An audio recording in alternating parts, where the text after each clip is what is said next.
Bonjour et bienvenue dans cette vidéo. Du coup, je vais vous faire une petite démo de comment fonctionne l'outil BotBlogger.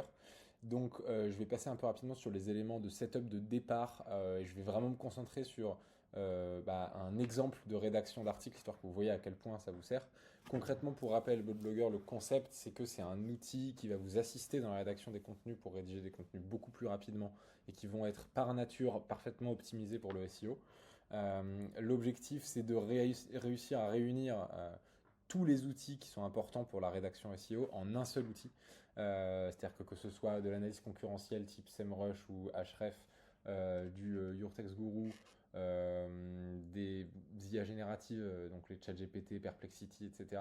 Et aussi différents éléments, notamment par exemple tous les éléments dans lesquels vous allez rédiger comme Word, Google Docs, WordPress, etc. L'idée, c'est de vraiment tout rassembler en du coup une page, un éditeur dans lequel vous allez pouvoir faire tout votre contenu et pas avoir à jumper entre 10 000 outils, devoir payer 10 000 abonnements. Là, vous avez un seul outil centralisé et vous faites tous vos contenus là-dedans. Du coup, concrètement, comment ça fonctionne? En fait, on peut connecter les sites sur lesquels on travaille juste ici. Donc ça se fait en quelques temps avec tout expliqué dans des documentations, etc.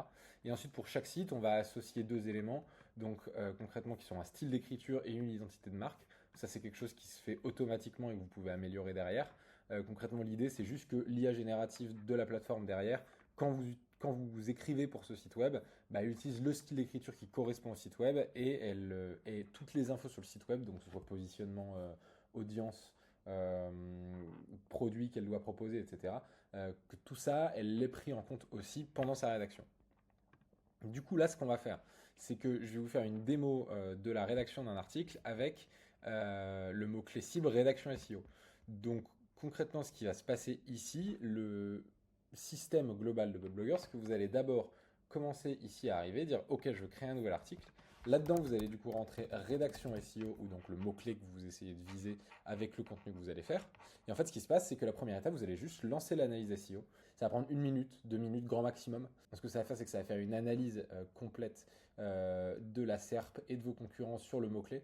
Donc concrètement, ça va aller analyser tout ce qui est proposé sur Google quand on fait cette recherche. Ça va analyser les 10 plus grandes pages concurrentes. Ça va en ressortir du coup de l'analyse sémantique, de l'analyse aussi avancée de chaque élément, donc des analyses de plans, de toutes ces choses-là, pour que du coup, vous ayez quelque chose de vraiment parfaitement fonctionnel avant même de commencer à rédiger. Donc du coup, vous allez cliquer là-dessus. Moi, je vais pas le faire parce qu'on va éviter cette minute et demie de placement. Et du coup, concrètement, ça va faire une analyse. Vous allez arriver exactement ici. Donc ici, ça va être la première étape de création de votre contenu. Ça va être déjà de créer un plan et donc de vraiment planifier tout ça, de comprendre le contenu qu'il faut que vous créiez, etc. Et donc c'est cette première étape-là. Donc ici, on a style d'écriture, identité de marque et le mot-clé qui sont rentrés, comme j'en ai parlé. Ça, c'est les deux éléments de personnalisation et le mot-clé.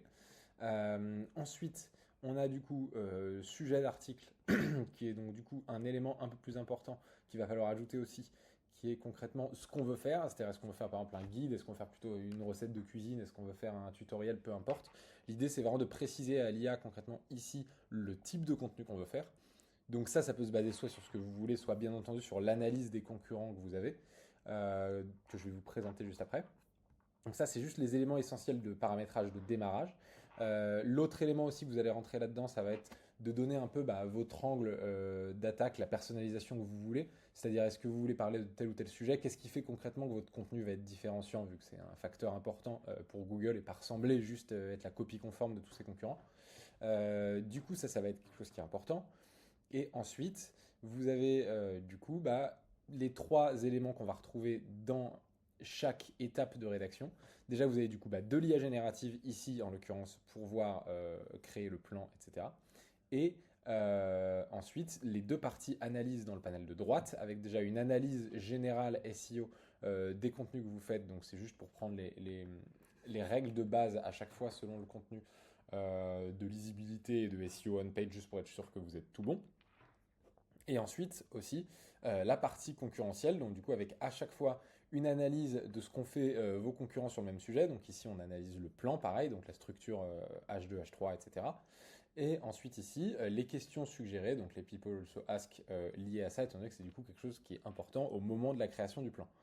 Donc concrètement ce que vous allez faire ici c'est quoi? C'est que vous allez aller là-dessus. vous allez du coup arriver et vous allez pouvoir commencer à créer un plan. Donc soit vous écrivez votre plan à la main, etc. L'idée, enfin, l'objectif de cet outil, c'est de vous faciliter la main et donc du coup de vous aider à rédiger une première version, en tout cas assez rapidement. Du coup, là, il y a un outil que vous pouvez activer qui est la rédaction intelligente via les plans concurrents. Concrètement, ça va prendre ce que vous avez mis là, ce que vous avez mis dans la requête, et aussi du coup toutes les infos concurrentes pour faire le meilleur plan possible. Donc avant ça, je vais juste remplir, comme je le disais ici, l'élément. Donc là, par exemple, je vais dire quelque chose de très simple, hein, juste un guide complet de A à Z sur la rédaction SEO. On va pas se casser la tête, on va pas mettre de facteurs différenciants pour l'instant pour que ce soit plus court et plus simple. Mais dans l'idée, c'est là qu'il faut le mettre. Du coup, on a cette rédaction intelligente. On peut aussi laisser ça décocher pour que ça nous suggère un nombre de mots selon ce qu'on a vu du nombre de mots juste ici. Donc dans l'idée, ici on a une analyse de nos concurrents, donc en moyenne de 1200 mots par contenu et 5134 pour le plus long de tous. Du coup, ce qui va se passer, c'est que l'IA va prendre tout ça, va recommander un nombre de mots adapté au plan qu'elle va proposer. Donc, du coup, on va lancer la génération de plans juste ici, avec tout ça qui est coché pour voir du coup ce que ça va nous proposer.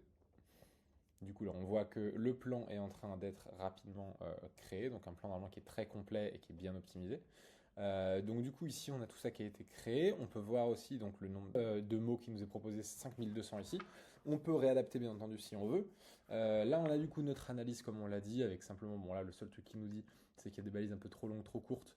Généralement, c'est parce qu'il y a introduction et conclusion, mais donc c'est pas de toute façon quelque chose de très important. Et ensuite, sinon, on peut juste comparer, vérifier que tout notre plan nous va bien. Si on veut personnaliser, bien entendu, il y a des options de personnalisation en plus. C'est-à-dire qu'on peut juste dire qu'on veut réécrire ce plan et ajouter des instructions. Par exemple, dire réécris ce plan en le rendant plus court, par exemple.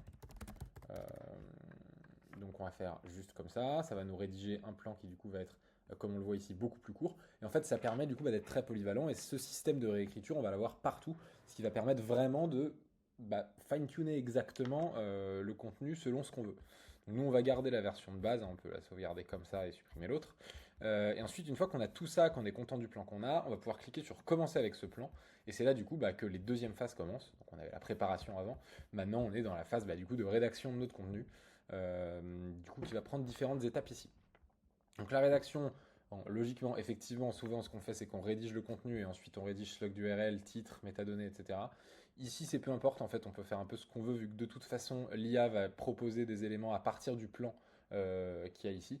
Donc on peut le faire dès maintenant, en fait. Donc, par exemple, je vais aller dans slug d'URL, on a toujours le même affichage de génération d'idées et ici les infos, donc l'analyse de base SEO et ensuite ce qu'ont fait les concurrents de leur côté là-dessus avec leur slug, etc. Nous, du coup, on va rédiger là-dessus en générant des options. On va prendre par exemple la première qui semble très bien. Voilà, on peut ne pas se casser la tête, ça peut aller très vite, hein, on peut juste faire ça. Bien entendu, c'est adaptable, mais c'est comme on veut. Titre, balise H1, exactement le même système, on va générer. On peut comparer avec les concurrents. On va prendre ça, on peut par exemple le remodifier juste là. Enfin, tout est vraiment customisable au maximum. Et donc, on va sauvegarder tout ça. Ensuite, on va vouloir créer notre contenu. Donc pour ça, on a aussi une liste de fonctions. Donc on a une fonction par exemple pour générer l'introduction. Donc juste ici, on peut choisir la longueur de contenu, etc. Et là, c'est là que typiquement, ça va utiliser le style d'écriture qu'on a rentré dans notre outil. Donc là, par exemple, on voit qu'effectivement, ça va être adapté à ma rédaction. Il y a quelques éléments parfois sur lesquels on veut revenir, etc. Logiquement, c'est assez libre et c'est basé sur ce qu'on veut. Donc ça, c'est pour l'introduction. Pareil, pour chaque élément, comme je le disais, on peut totalement la réécrire en disant rends-la plus longue ou autre, n'importe quoi, juste on donne une indication et on veut quelque chose de mieux. C'est pareil pour le contenu des parties. Donc on va pouvoir générer là des parties comme ça. Donc c'est-à-dire que là c'est pareil, en fait ça va nous générer du contenu avec du HTML bien clean, etc. Et donc a priori quelque chose qui est agréable à lire, ça essaie d'aérer avec des listes, des tableaux quand c'est disponible, comme on voit ici, des citations, du coup bon toujours les citations à rechecker avec l'IA parce que c'est pas totalement fiable, mais du coup tous ces éléments-là qui sont là et qui du coup de toute façon permettent au moins d'avoir un premier jet sur ce qu'on est en train de rédiger. En parallèle de ça, vous allez voir du coup que la rubrique contenu va petit à petit augmenter en score. C'est parce que du coup, ça va être basé sur le nombre de mots du contenu. Donc logiquement, ça va évoluer au fur et à mesure que vous en ajoutez. Et puis ça check d'autres trucs. Par exemple, là, on n'a pas de conclusion encore, donc c'est pas bien noté. Il y a des sections trop courtes parce qu'elles sont vides, etc. Donc jusque-là, ça, c'est assez logique. Ensuite, du coup, on a plein d'autres options ici. On peut encore une fois revenir à générer une autre version. On peut aussi venir sur des sous-versions si on veut juste traiter cette sous-partie-là qui ne nous va pas. On peut même aller sur du paragraphe et prendre ici et juste dire qu'on veut réécrire ce paragraphe autrement en changeant quelque chose, etc. Et on peut aussi simplement, si on a envie de faire un contenu ou un élément à part, on va juste à la ligne, on fait personnaliser, on envoie les instructions qu'on veut pour demander n'importe quoi, et automatiquement, on peut même choisir le modèle d'IA selon ce qu'on préfère, et ça va juste générer automatiquement le contenu qu'on veut.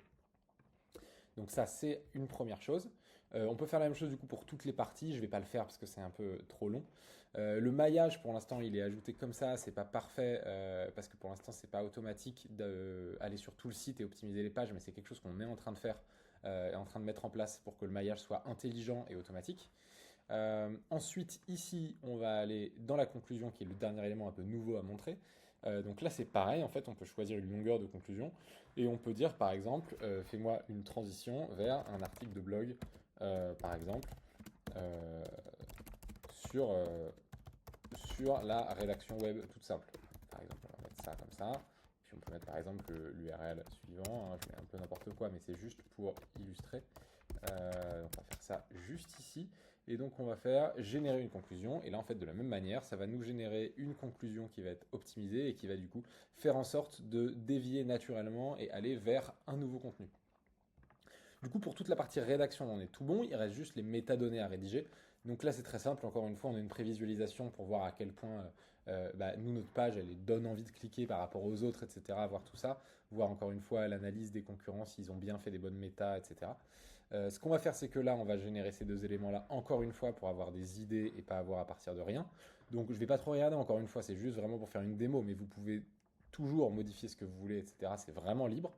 Donc, on va garder là-dessus, on va dire que c'est très bien. Ensuite, je vais juste bouger ça juste ici et je vais aller dans sémantique parce que maintenant, on passe à la partie optimisation. Donc la partie sémantique et l'optimisation, du coup, c'est un équivalent Your Text Guru, mais directement intégré à l'intérieur de l'éditeur. C'est-à-dire que juste ici, ça va vous donner les 50 termes les plus importants et vous donner les intervalles du nombre de fois où ils sont censés apparaître dans le contenu, etc.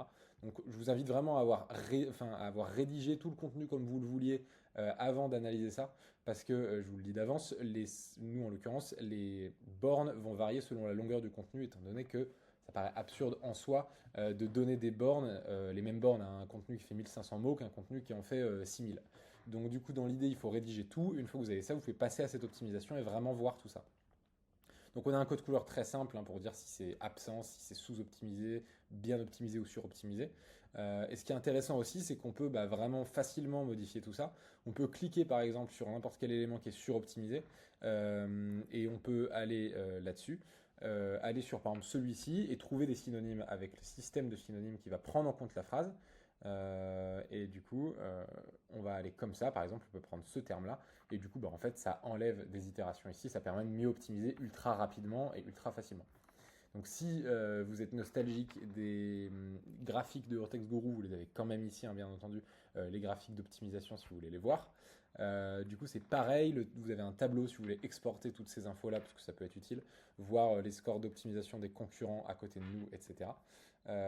Et ensuite, on a aussi une série de mots-clés supplémentaires que vous pouvez générer quasiment à l'infini, mais en gros qui sont organisés par ordre d'utilisation dans les contenus des concurrents pour juste vous donner des idées en plus d'éléments à ajouter. Donc ça c'est pour la partie sémantique. Et ensuite, il y a aussi une partie maillage interne qui est en train d'être remise à neuf encore un peu plus actuellement, dans laquelle du coup on va avoir la possibilité d'analyser les liens, de savoir du coup si on a bien placé les liens, combien de liens on a, si on a le bon ratio de liens internes, externes, toutes ces choses-là. On peut aussi voir un tableau récapitulatif des liens qui va être de toute façon recréé bientôt, mais qui sert pour l'instant à facilement visualiser les liens qu'on a et les caractéristiques de chaque lien. Et on a aussi encore une fois l'analyse des concurrents, la possibilité de voir les liens des concurrents comparés aux nôtres, etc. etc. Donc c'est tout pour toute cette partie d'analyse. Il y a aussi quelque chose que je n'ai pas couvert étant donné que c'est toujours en cours de développement, mais c'est concrètement l'ajout d'images et de vidéos. Pour l'instant, ce qu'on peut faire, c'est qu'on peut ajouter des images comme ceci en les téléchargeant.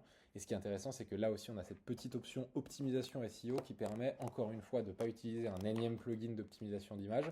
On a juste tout qui est inclus là-dedans, même avec de l'IA de reconnaissance d'images, qui va du coup permettre de générer automatiquement un nom de fichier optimisé, générer une balise HAL, générer une légende, etc., basée sur l'image. Donc on peut cocher et choisir ce qu'on veut faire. Et du coup, aussi l'optimisation de fichiers, compresser l'image, convertir en un certain format, convertir en WebP, etc., etc. Donc ça, c'est des éléments en plus qui sont intéressants. Plus tard, on aura un panel d'optimisation d'image aussi qui sera ici qu'on pourra prendre en compte là-dedans. Pour l'instant, en tout cas, on est là. Donc voilà, c'est tout pour la présentation. Ensuite, une fois que vous avez fait toute la rédaction, que vous avez fait tout ça, vous pouvez juste exporter votre contenu. Pour ça, c'est super simple. En fait, il suffit juste de cliquer sur exporter. Si vous avez connecté votre site web, vous pouvez l'exporter en un clic. Ça se publie tout seul ou ça s'envoie tout seul dans les brouillons. Là, par exemple, ici, c'est un WordPress. Et sinon, vous avez différentes options, exporter partie par partie vers un CMS si vous n'avez pas envie de le faire automatiquement, soit exporter au format HTML, donc juste une page HTML comme ça, soit exporter en docs, vous avez une version HTML et une version textuelle de doc, si par exemple vous voulez l'envoyer à un client en docs ou autre. Et dernière petite option aussi qu'on peut activer d'ici, c'est le fait d'inclure une table des matières directement, c'est-à-dire que si vous faites ça, vous avez une table des matières automatique là-dedans qui est ajoutée. Du coup, ce sera tout pour ce tutoriel. Du coup, comme ça, vous avez un peu une vision d'à quoi ça sert, de comment ça fonctionne et de si ça peut vous servir.